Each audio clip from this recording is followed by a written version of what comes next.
in front of the screen.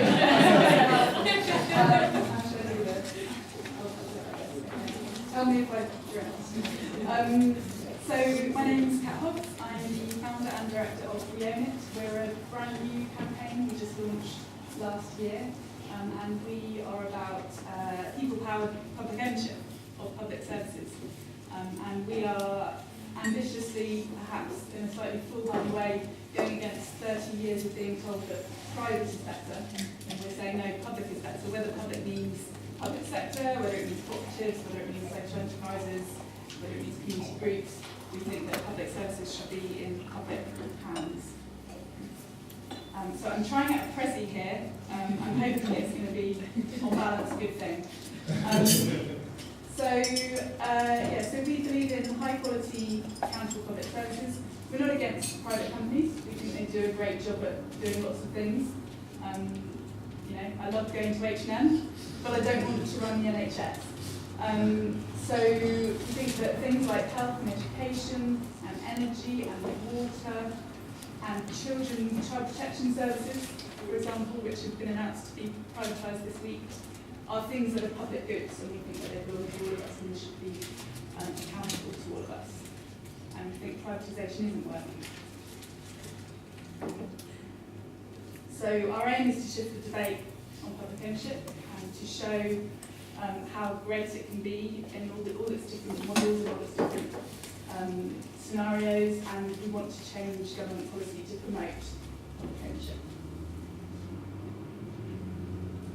So we're trying to be a voice for public service users, and that means pretty much everyone who's had a bin collected or been on a train or used a hospital or gone to school. And we're campaigning for a public service users bill because we think people-powered public services means involving people who use public services in making the decisions about them. So more about the bill later, but essentially it would promote public ownership in the broad sense, and it would give us powers to hold private companies accountable. We support all the different campaigns against privatisation, so there's lots of people working in this area, and we're a small organisation, so when there's a campaign around the NHS or rail, we get behind that.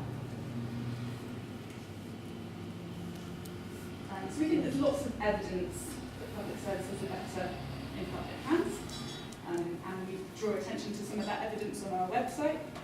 And what we're trying to do really is make the links and say that whenever you've got a public service that is run for the benefit of the public, it should be publicly owned.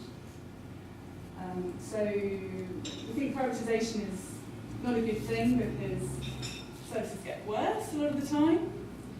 If you've travelled on a train, I took the train here this morning from Oxford, it's £92. Took a very long time.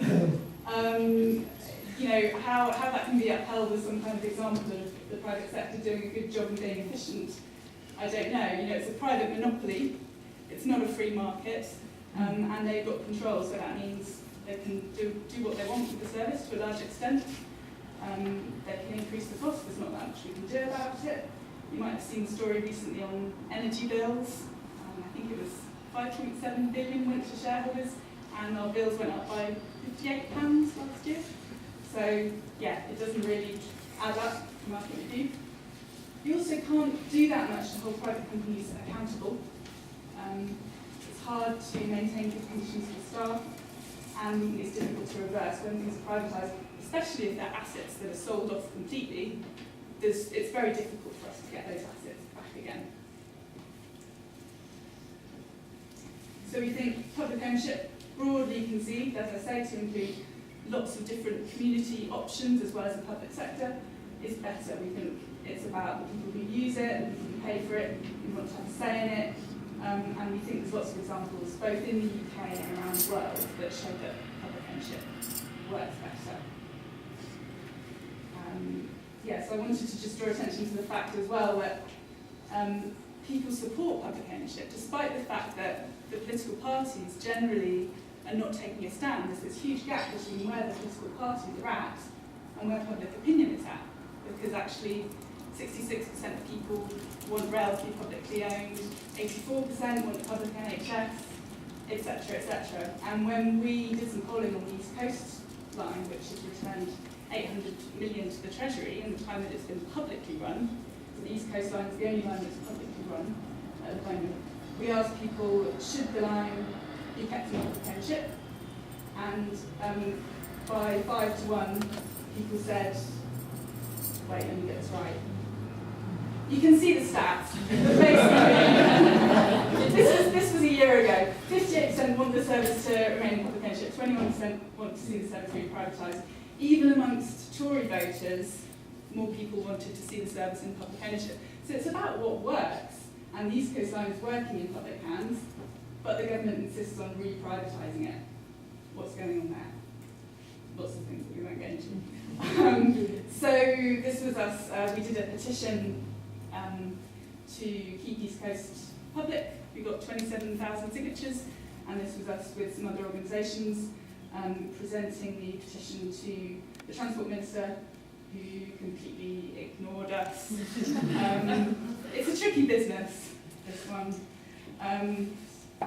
Yeah, this was us with Caroline Lucas, Lillian Greenwood, and James Crowe from the RMT, and myself, who were handling the petition at the Department of Transport. So, assets that have been sold off are difficult to do something about.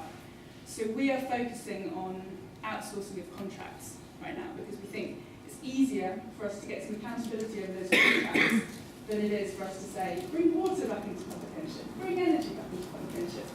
That's a really hard battle to fight. So we're focusing on contracts, and we want more people power in our contracts. So government, national and local make decisions on our behalf to contract services. We think that people should have more of a say in those decisions. And when we ask the public what they think about that, we've got a lot of support. So 60% think that public ownership should be the default option rather than privatisation. 80% think there should always be an in-house bid when you put a service out to tender, to see if it can be provided publicly at better value, which it often can. In fact, lots of local authorities are actually bringing services in-house because it saves money. Even 80% of Tory voters agree with this. Sorry if I'm singling out Tory voters, I'm not sure how many Tory voters there are in the room. Nearly 80% of the public think they should be consulted before services get privatised or outsourced. And yet when you think about the Royal Mail, the Land Registry, the Child Protection Service, you know, there might be a consultation that's hidden away somewhere, it's not obvious, it's not clearly marked, it's not done according to proper guidelines. We're not actually being asked our opinion. 88% think that the government should be required to end the contracts of private companies early when they're doing a bad job. So say First Great Western not running a train service well, if we complain about it, people think that the government should be able to recall that contract early. So that's one of the things that we've got a right to recall contracts early when companies are messing up.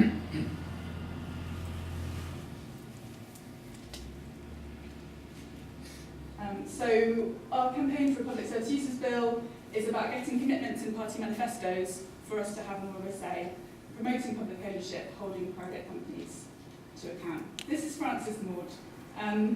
He was a bit of an inspiration for the campaign because I felt that he was trying to divide and rule between the trade unions on the one hand and the public sector, and the mutuals and the cooperatives and the social enterprises on the other, those people who are more into those solutions.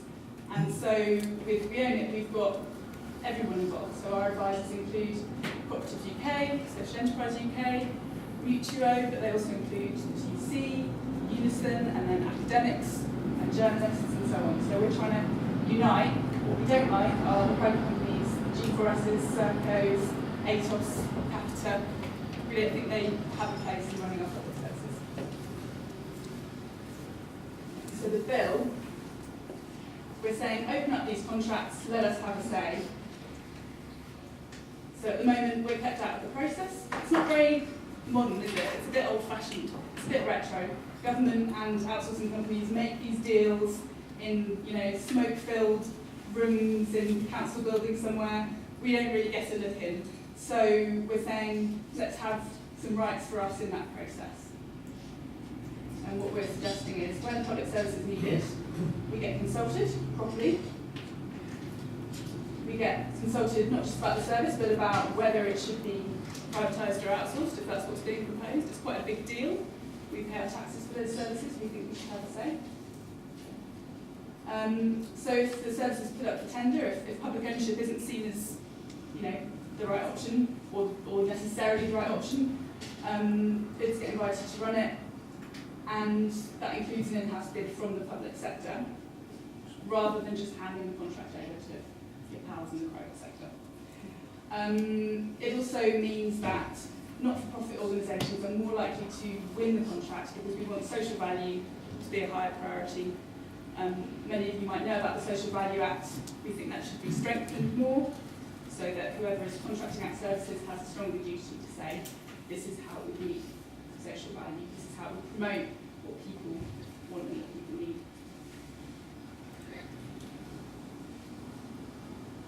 So when a contract is agreed, we think that we should be able to have a look at that contract that's been agreed on our behalf.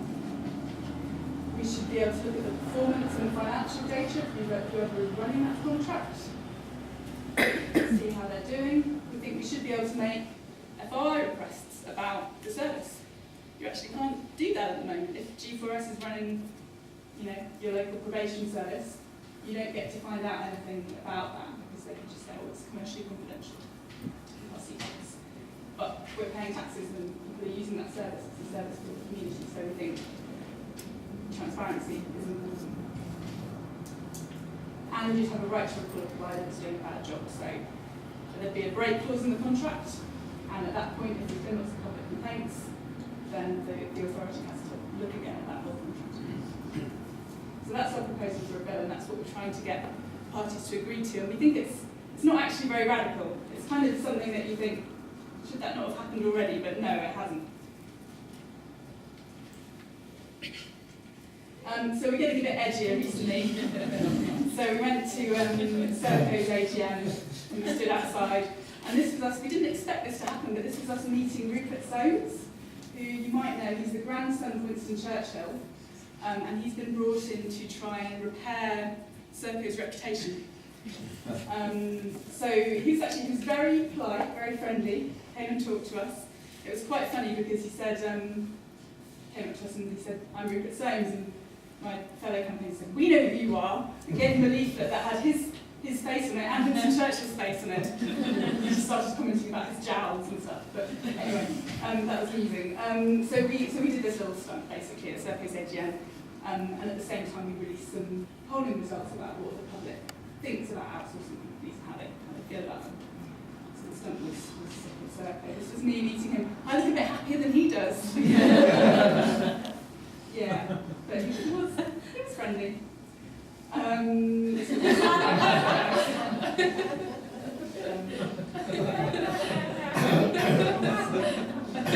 don't really look like they're feeling that sick. So the results that we released on that day were about how people feel about outsourcing companies, and we found that they're the least trusted organisations. So ATOS, Capita, Serco, G4S, a lot of the time people haven't heard of them. When they have, they really don't like them, and people don't trust them. So 64% of people don't trust them. That's right. Yes, 21% of people trust them. So that's a really low level.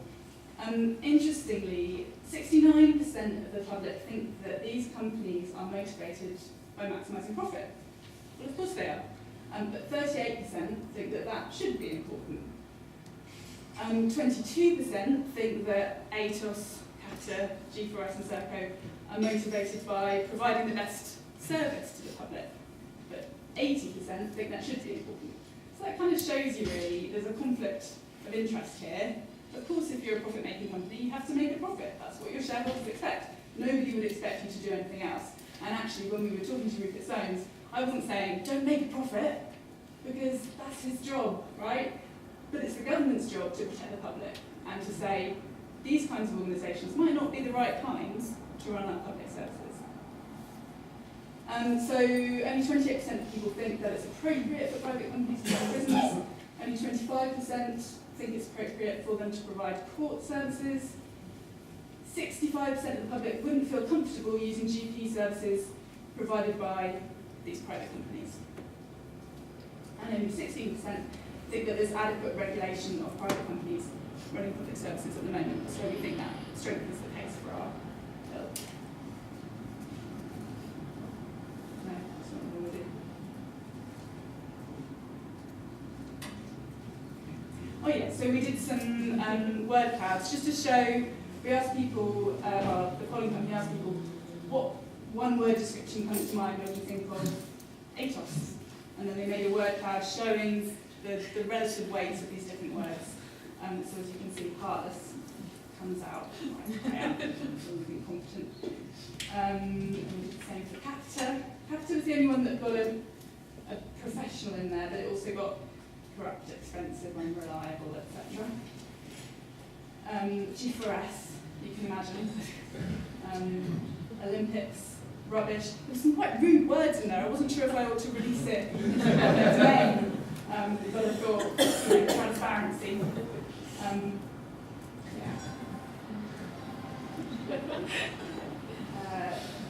Serco, again, some bad words in there. So basically, we're running this campaign. We're a small organisation. As I said, we launched last year. We don't want to be one of the 46% that fail. No, we're growing. So we need support. We need people to come on board. We're already having traction. So we're getting some results with the Labour Party. The Shadow Minister responsible for procurement policy has already committed to the idea of the right to recall companies that do a bad job. We've already had our bill put forward by Caroline Lucas along with other MPs. So we feel like we're making an impact, but we're up against some big vested interests. So if you would be interested in supporting the campaign, it's weownit.org.uk. And interested to hear any questions. I don't know if that was 15 minutes. One immediate question about the organisation. Yeah. Are you politically aligned? Stuart, just before we ask any questions, this is intense talk, I know, Stuart, but I was trying to get in before we finished it. We're going to ask questions. There will be time for, all the members are going to be staying for lunch, so please ask those questions at the end from a time frame. So we're going to Hold that question over until lunch.